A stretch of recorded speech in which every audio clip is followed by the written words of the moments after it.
Hoje vamos falar sobre automotivação. Vamos falar sobre Neemias 8:12. Vamos falar sobre a alegria do Senhor é a nossa força.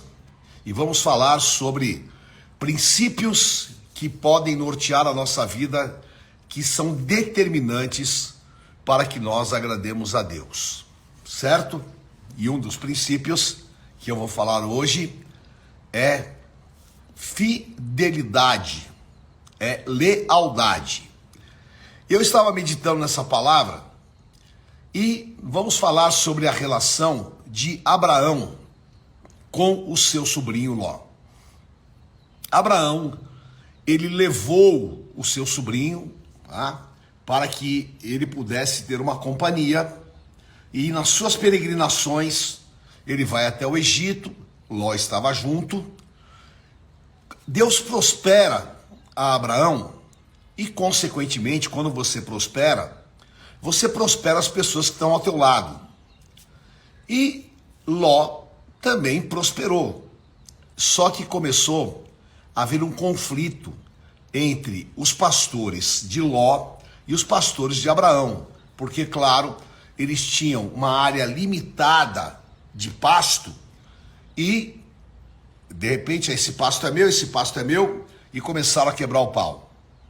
Abraão, como um homem sábio, chamou Ló e falou: olha, você escolhe para onde você quer ir. Se você escolher para a direita, eu vou para a esquerda. Agora, eu te dou a livre escolha. Ló olhou as campinas do Jordão, próximo ali ao Mar Salgado, que é hoje o Mar Morto, e ele viu tudo verde, porque é onde passa o Rio Jordão. Ele falou: opa, eu vou para lá. Abraão falou: ok, então eu vou para o outro lado. E Abraão foi mais para o norte.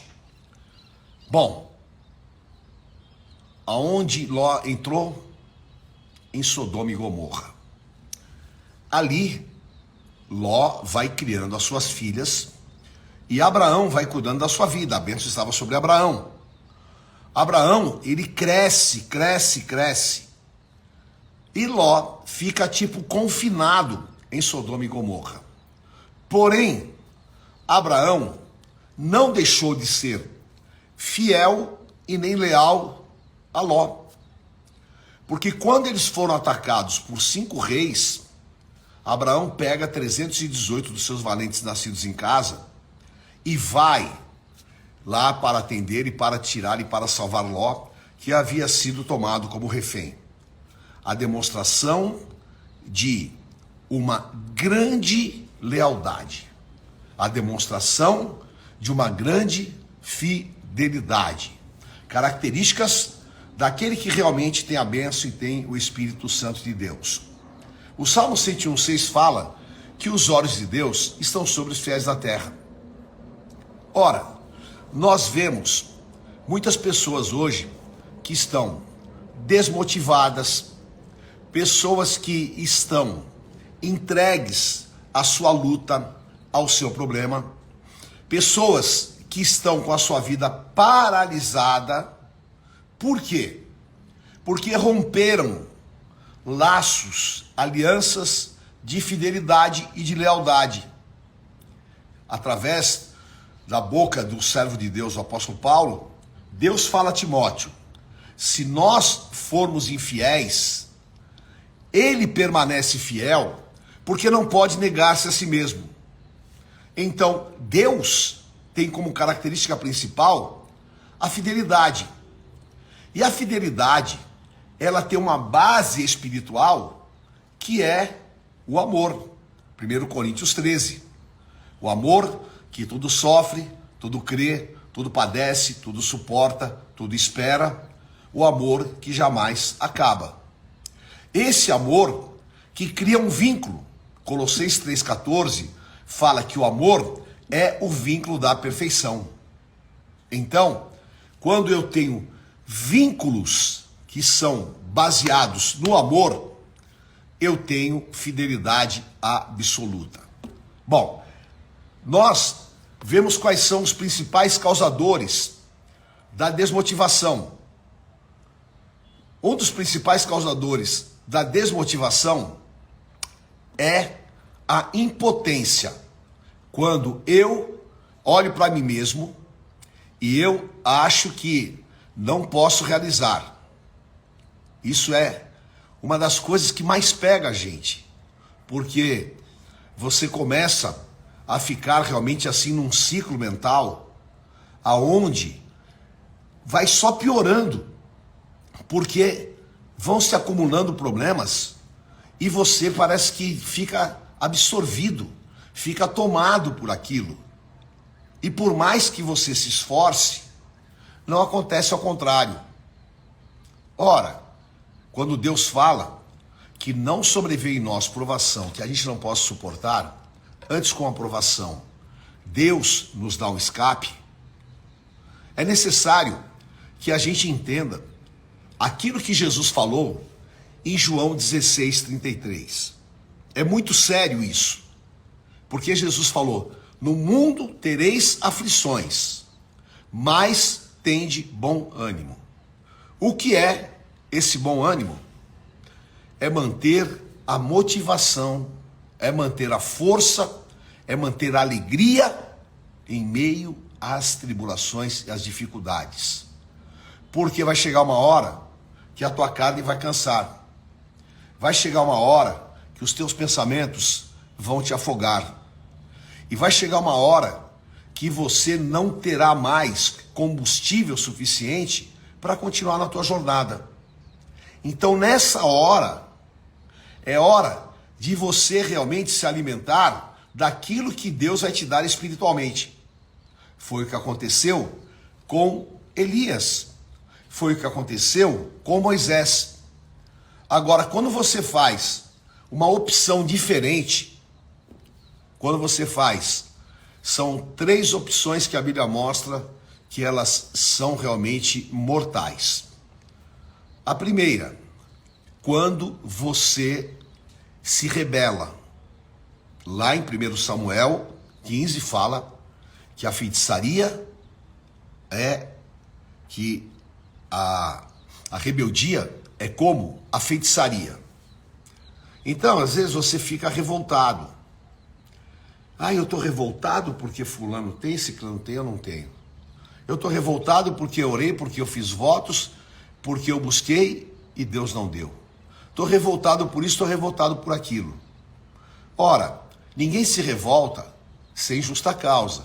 Só se o cara for louco, né? Só se ele realmente é sistemático, ele se revolta. Então o que nós precisamos é aprender a controlar as nossas emoções. Nós precisamos aprender a filtrar os nossos sentimentos. Porque quando eu não tenho essa capacidade de brecar, de frear os meus sentimentos, eu vou, na verdade, dar completa liberdade para que a carne possa me levar a uma revolta. Então, eu preciso realmente de, nestas horas, ter total domínio próprio, para que eu não seja roubado nessa malignidade. Porque a revolta é um sentimento, um espírito de Satanás, que começou lá antes da criação, uma revolta nos céus, e claro que essa revolta tornou aquele que era um querubim ungido em Satanás, por causa da revolta. Então, quando nós alimentamos isso, nós estamos ferindo o Espírito de Deus. Não deixe que a revolta tome conta da tua vida. Saiba qual é o limite, para que você possa então aceitar, porque eu só não me torno revoltoso quando eu aceito, e, claro, eu me humilho, eu abro mão do meu ponto de vista e eu, espiritualmente, eu confio que Deus vai realmente fazer algo aquilo segundo a vontade dele. Então, eu não posso me desconectar de Deus através da revolta. O segundo sentimento demoníaco que pode realmente nos roubar daquilo que é o nosso futuro, que é A murmuração. Murmuração, 1 Coríntios 10, fala que aquele povo morreu no deserto porque eles murmuraram, certo? Ora, eles tinham tudo, eles tinham uma direção de Deus, eles tinham um destino, eles tinham uma provisão de Deus e eles estavam numa transição.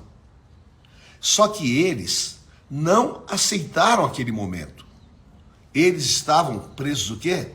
Ao imediatismo, a uma cobrança, porque a murmuração é uma cobrança. Uma cobrança, eu estou cobrando Deus. Ah, eu tenho direito de reclamar. Não.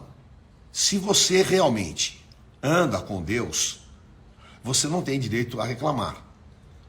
Porque Deus, Ele está no controle da tua vida. E não veio sobre você provação que você não possa suportar. Você precisa de ser submisso à vontade de Deus. Porque uma das coisas incríveis que Isaías profetizou no capítulo 51, e que nós vemos no sacrifício de Cristo na cruz, é que ele foi como ovelha muda ao matadouro. Ele não abriu a sua boca para, de maneira nenhuma, ele reclamar. Ele aceitou, porque quando eu murmuro, eu estou sendo ingrato. Quando eu murmuro, eu estou sendo injusto. E quando eu murmuro, eu estou murmurando somente por aquilo que eu vejo. Então, se eu murmuro, eu estou sendo injusto, porque eu não sei o que Deus vai fazer amanhã. Então é óbvio, quando eu sou uma pessoa revoltada, quando eu sou uma pessoa que está realmente murmurando, porque eu tenho isso, o outro não tem, porque caramba, eu fiz tudo tal. E a murmuração, ela é sem sentido, porque você não sabe o que Deus vai fazer na tua vida daqui a um mês. Você não sabe o que Deus vai fazer na tua vida daqui a um ano. Não é? Porque o plano de Deus, ele é muito extenso. O plano de Deus, ele é muito dinâmico. Agora, você tem uma certeza, eu tenho uma certeza. Deus nos ama. Ainda que eu possa até ter medo da situação, ainda que a situação, ela seja incompreensível, mas eu vou fazer uma opção. Eu vou fazer a opção de aceitar a vontade de Deus. Por que eu vou fazer a opção de aceitar a vontade de Deus? Porque eu sei que nesse processo de Deus na minha vida, eu vou realmente encontrar a vontade dele, que é boa, perfeita e agradável. Então, não murmure por aquilo que você não tem. Não murmure pela guerra que você está passando nesse momento. Não murmure nessa transição. Porque Deus está trabalhando. E muitas vezes, Deus trabalha no invisível, Deus trabalha no silêncio e Deus trabalha por caminhos que não são humanos. Então, saiba realmente esperar em Deus como uma pessoa madura. O terceiro sentimento que a gente tem que realmente guardar é a ingratidão. Alguém já cometeu ingratidão com você? Claro, porque não tem uma pessoa na face da terra que não tenha encontrado alguém ingrato. E Davi, ele fala algo muito sério. Ele fala: aquele que se assentava à minha mesa me traiu. Porque a ingratidão, ela só vem de quem você fez o bem. A ingratidão só vem de quem você beneficiou. A ingratidão, ela não vem do teu inimigo, porque você não fez nada para ele. A ingratidão, ela vem de pessoas que de maneira direta ou indireta, você beneficiou. Agora, se eu como homem, eu sofro pela ingratidão, quando eu faço, que nem Jesus falou, que a minha mão direita não vejo o que a esquerda fez, eu fiz muito. Eu fiz para muitos. E sabe o que eu recebi? Ingratidão. Ora, se eu sofro isso, você imagina em relação a Deus. Deus que não olha os nossos pecados, não olha as nossas falhas, Deus que nos trata com amor, Deus que enviou Jesus Cristo, Deus que fez com que Cristo sofresse naquela cruz toda a humilhação, toda a vergonha. E aí de repente, eu sou uma pessoa ingrata. Eu esqueço tudo que Deus já fez. Eu esqueço da onde Deus me tirou. E eu fecho o meu coração, fecho o meu espírito. E eu vou então murmurar, vou me revoltar. E eu vou querer culpar Deus por aquilo que eu estou passando. Ontem mesmo, uma pessoa, ela me mandou uma pergunta no meu programa e falando, olha, o meu filho engravidou uma moça e eu já tinha me afastado da igreja e eu quero saber se Deus está me punindo. A gente associa algumas coisas como punição de Deus por nossa conveniência, porque não foi Deus que está te punindo. Sabe que foi? Você que foi injusto com Deus, você que foi ingrato com Deus, você que murmurou, e você que, claro, se revoltou. Aí você está fora da presença de Deus e você ignora a lei de semeadura, porque Paulo fala em Gálatas 6 que Deus não pode, podemos brincar com Deus, que de Deus não se zomba. Tudo aquilo que o homem plantar, ele vai colher.